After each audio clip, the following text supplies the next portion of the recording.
Sir ముందుగా ఈ హైడ్రా అనేది ఎందుకు తీసుకొచ్చినట్టు, అసలు ఏంటి హైడ్రా, ఎవరెవరి మీద పంజాబ్ విసిరిపోతుంది? బీఆర్ఎస్ నాయకులేమో కక్షపూరితంగా ఈ వ్యవస్థను క్రియేట్ చేసి పగ తీర్చుకుంటుందని వాళ్ళు చెప్తున్నారు. ఏం చెప్తారు?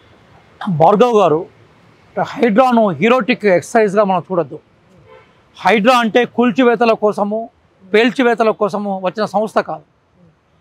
అంతర్జాతీయ స్థాయి ఒప్పందాల్లో పర్యావరణాన్ని, ఎకాలజీని రక్షించడం ద్వారా సస్టైనబుల్ డెవలప్మెంట్ అంటే సంతులిత అభివృద్ధి, భవిష్యత్ తరాలు చక్కగా బ్రతికే అవకాశాన్ని ఏర్పాటు చేయాలని చెప్తా ఉంది. ఆ నేపథ్యంలో హైదరాబాద్ ఒక చారిత్రాత్మక నగరం. 400 సంవత్సరాల పైగా ఈ నగరం ఉనికిలో కొనసాగుతూ ఉంది.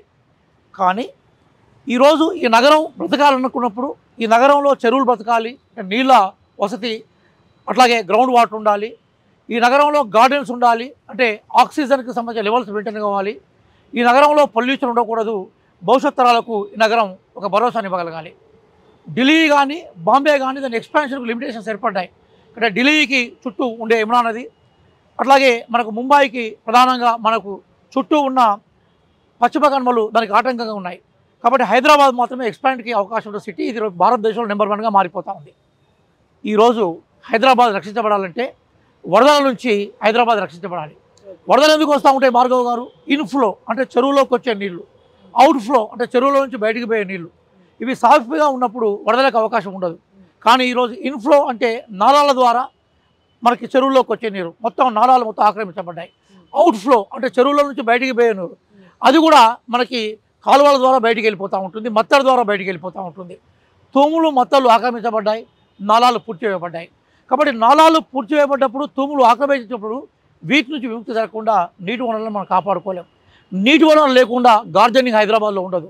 ఆక్సిజన్ లెవెల్స్ పోతాయి, పొల్యూషన్ పోతుంది. కాబట్టి హైడ్రా పర్యావరణ రక్షణ కోసం, ఎకలాజికల్ బ్యాలెన్స్ కోసం, భవిష్యత్ తరాలకు సస్టైనబుల్ డెవలప్మెంట్ కోసం వచ్చిన ఒక ప్రయోగం. దాన్ని ఆస్వాదించాలి. విపరీతమైన పర్మిషన్లు ఇచ్చారు కదా, పర్మిషన్లు ఎట్లు ఇచ్చినట్టు వీళ్ళు చెరువులకి, కుంటలకి, కబ్జాలకి గత 10 ఏళ్లలో బీఆర్ఎస్ ప్రభుత్వం పర్మిషన్ ఇచ్చింది. ఇప్పుడు భార్గవ్ గారు, ఇక్కడ అంశం ఏంటంటే హైదరాబాద్ నగరం భవిష్యత్ తరాల కోసం రక్షించబడాలి, కాపాడబడాలి. ఇది కాన్సెప్ట్. 2014 ముందు ఉన్న లెక్క ఒకటి, 2014 తర్వాత ఉన్న లెక్క ఒకటి. 2014 ముందు ఉమ్మడి ఆంధ్రప్రదేశ్లో ఆంధ్ర వలసవాద పరిపాలకులు దీనికి సంబంధించిన చర్యలు చేయలేదనే కదా మనం పోరాటాలు చేసింది, తెలంగాణ తెచ్చుకున్నది.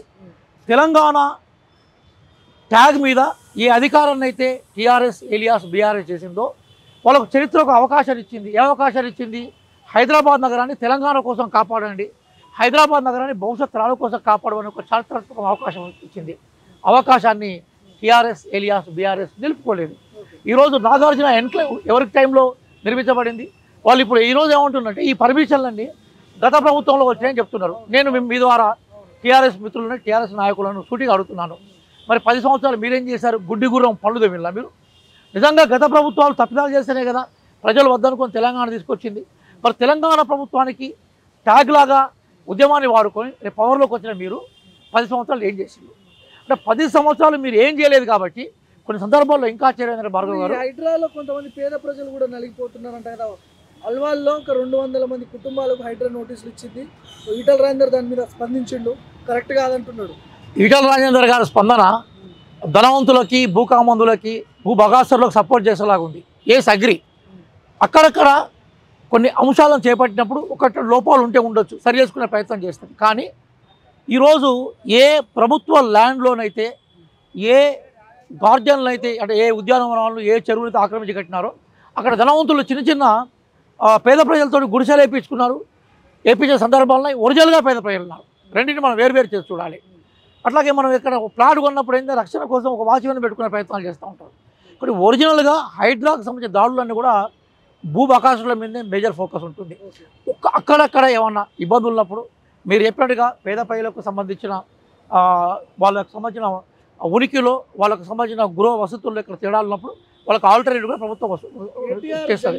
ఫామ్ హౌస్ ఖచ్చితంగా 111 జీవో ఉల్లంఘించి ఫామ్ హౌస్ కట్టారనే ఆరోపణలు ఉన్నాయి. FTL పరిధిలో ఉందని కూడా ఒక చర్చ వచ్చింది.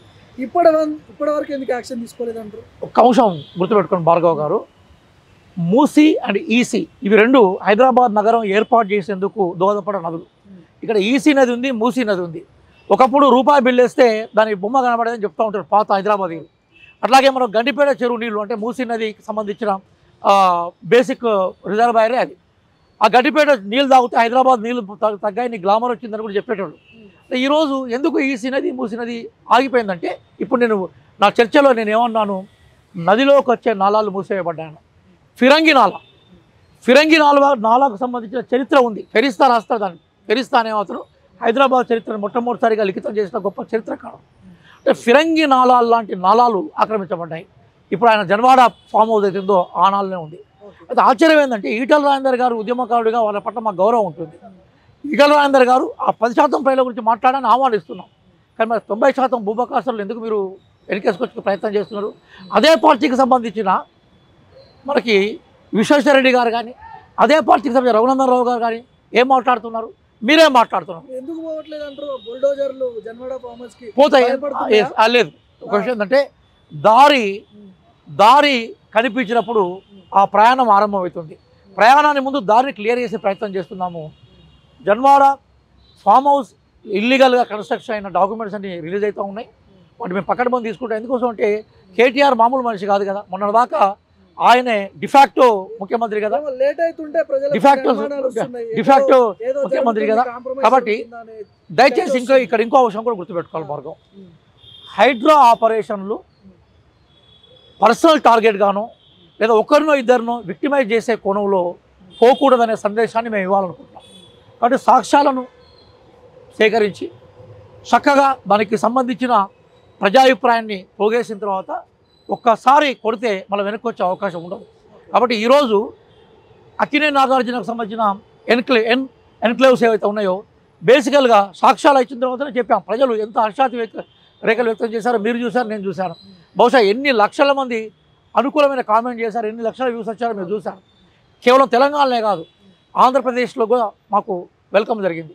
ఈరోజు గౌరవ ముఖ్యమంత్రి రేవంత్ రెడ్డి గారి కీర్తి ఆకాశాన్ని అంటింది. అంటే ఆయన ఎవరికి లొంగిపోడు, ఏ ప్రలోభాలో గురికాడు, ధైర్యవంతుడు, మొండివాడు, న్యాయం కోసం ధర్మం కోసం ఏవైనా చేస్తాడనే విషయాన్ని మేము ప్రూవ్ చేసుకున్నాం.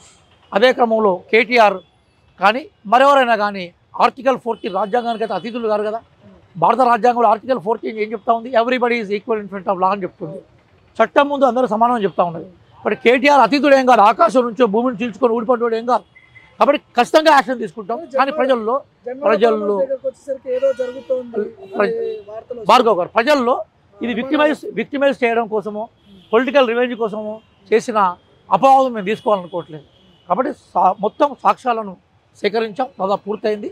పూర్తయినప్పుడు ఖచ్చితంగా ఇది కూల్చివేతకి అనుకూలమైనది, ఇల్లీగల్ కన్స్ట్రక్షన్ అనే విషయాన్ని ప్రజలకి మేము ప్రూవ్ చేసి ప్రజలను ఖచ్చితంగా విశ్వసించిన తర్వాత మాత్రమే దాని మీద ఉంటుంది.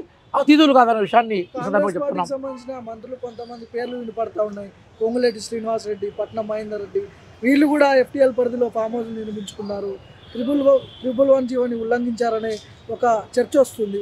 వీళ్ళ మీద కూడా యాక్షన్ ఉండే అవకాశం ఉంటుంది. ఇప్పుడు భార్గవ్ గారు మా మంత్రులే స్వయంగా మీలాంటి డైనమిక్ జర్నలిస్టులు ఎదురుగా వచ్చి మాట్లాడినారు. అట్లాంటి అవకాశాలు ఏముంటే మాకు చూపెట్టండి, మేము కూల్చివేతలు సహకరిస్తామన్నారు. మంత్రులే స్వయంగా వచ్చి చెప్పినారు కదా, మీరు విన్నారు, నేను విన్నాను, పత్రికల్లో రాశారు, మీడియాలో మనకి టెలికాస్ట్ అయింది. అట్లాగే స్వయంగా గౌరవ ముఖ్యమంత్రి స్వయాన సోదరుడికి కూడా నోటీసులు అందాయి కదా.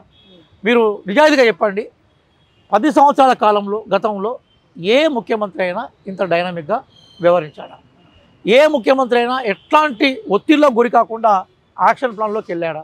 ఏ ముఖ్యమంత్రి అయినా అధికారులని అకార్డింగ్ టు చట్టం ప్రకారం నడుచుకోమని చెప్పారా? నిజంగా మీరు చెప్పినట్టుగా మా మంత్రులు చేసినప్పుడు లేదా గతంలో కాంగ్రెస్కి సంబంధించిన నాయకులు చేసినప్పుడు ఈరోజు మా మంత్రులు ఎక్స్ప్లెనేషన్ ఇచ్చారు. ఎక్కడ ఉన్నాయో కూల్చివేసుకొని మా మంత్రులు చెప్పారు కదా. గతంలో కాంగ్రెస్ పార్టీ కనుక చేస్తే మరి 10 ఏళ్ళు మీరేం చేశారు? 10 ఏళ్ళు ఏం చేశారు? కాబట్టి మీకు చేతగాంది మేము చేస్తున్నాం. ఈరోజు మీరు హర్షించాలి, స్వాగతం పలకాలి, వెల్కమ్ చేయాలి. కాబట్టి పాపం వాళ్ళు ఈరోజు రేవంత్ రెడ్డి గారి కీర్తి ఆకాశాన్ని అంటగానే మాకు రేవంత్ రెడ్డి గారి మీద కోపంతో ఆకాశం మీద ఉమ్మివేసే ప్రయత్నం చేస్తున్నారు.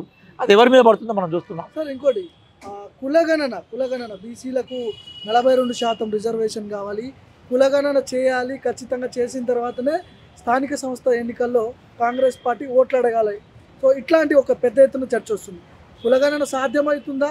ఎందుకంటే మీ పార్టీలో రెడ్ల పార్టీ అనే ముద్ర బయట విస్తృతంగా ఒక చర్చ జరుగుతూ ఉంది. చేసే అవకాశాలు ఎంతవరకు ఉండొచ్చు? కాంగ్రెస్ పార్టీ ఒక సోషలిస్ట్ పార్టీ. నెహ్రూయన్ సోషలిజం మా ఫిలాసఫీ. నెహ్రూయన్ సోషలిజం ఏం చెప్తూ ఉంటుంది మనం అంటే we have to establish socialist pattern of society, అంటే సమసమాజ స్థాపనని చేయడమే మా లక్ష్యం. ఈ దేశంలో మన దేశంలో పబ్లిక్ సెక్టార్ని ఏర్పాటు చేసింది ఎవరు? కాంగ్రెస్ పార్టీ కాదా? రిజర్వేషన్లను అప్రహితంగా దాదాపుగా స్వతంత్రం వచ్చిన దగ్గర నుంచి వాటిని రూపొందించి అమలు చేస్తుంది ఎవరు? కాంగ్రెస్ పార్టీ కాదా? అట్లాగే గరీబీ హఠావో నినాదాన్ని ఇచ్చింది ఎవరు? కాంగ్రెస్ పార్టీ కాదా? ప్రభుత్వ ఆస్తుల్ని పెంచి ప్రైవేటైజేషన్ని డిస్కరేజ్ చేసిన పార్టీ ఏంటిది? కాంగ్రెస్ పార్టీ కాదా? కాబట్టి మా పార్టీ ఫిలాసఫీ ఏం చెప్తుందంటే గరీబులకు న్యాయం కావాలని చెప్తుంది. గరీబులు ఎక్కువగా ఏ రూపంలో ఉన్నారు? మనకి డౌన్ ట్రైడర్, ఎస్సీ, ప్రధానంగా శూద్రులు, బీసీ రూపంలో ఉన్నారు. కాబట్టి మా పార్టీ ఫిలాసఫీకి భిన్నంగా మేము పోయే అవకాశం ఉండదు. రాహుల్ గాంధీ గారు పదే పదే ఈ విషయాన్ని పార్లమెంట్లో ప్రస్తావిస్తారు. కానీ ఇక్కడున్న ముఖ్యమంత్రి వేరే సామాజిక వర్గానికి సంబంధించిన నాయకుడు కాబట్టి మరి ఎంతవరకు ఉంటుందని అడుగుతున్నాను. మిమ్మల్ని 2 ప్రశ్నలు అడుగుతున్నాను నేను. ఒకటి, అసెంబ్లీలో కులగణనకు సంబంధించిన తీర్మానాన్ని ఎవరు పెట్టారు, ఎవరు ఆమోదింపజేశారు?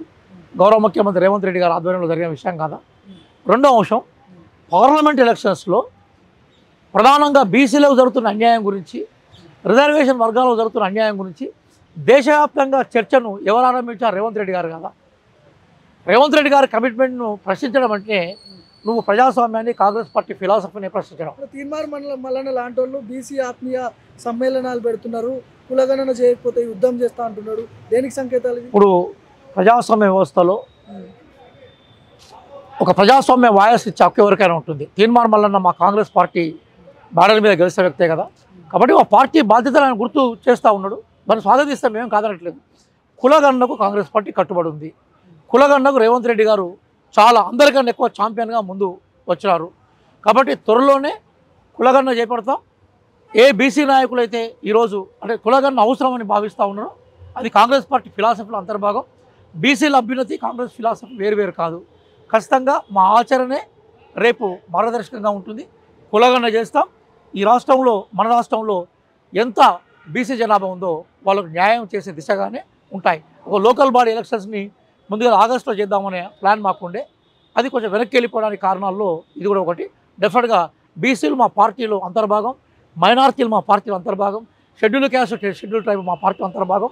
పేద ప్రజలకు మేలు చేసే ఫిలాసఫీ కాంగ్రెస్ పార్టీ ఫిలాసఫీ కాబట్టి అన్ని వర్గాల్లో న్యాయం జరుగుతుంది.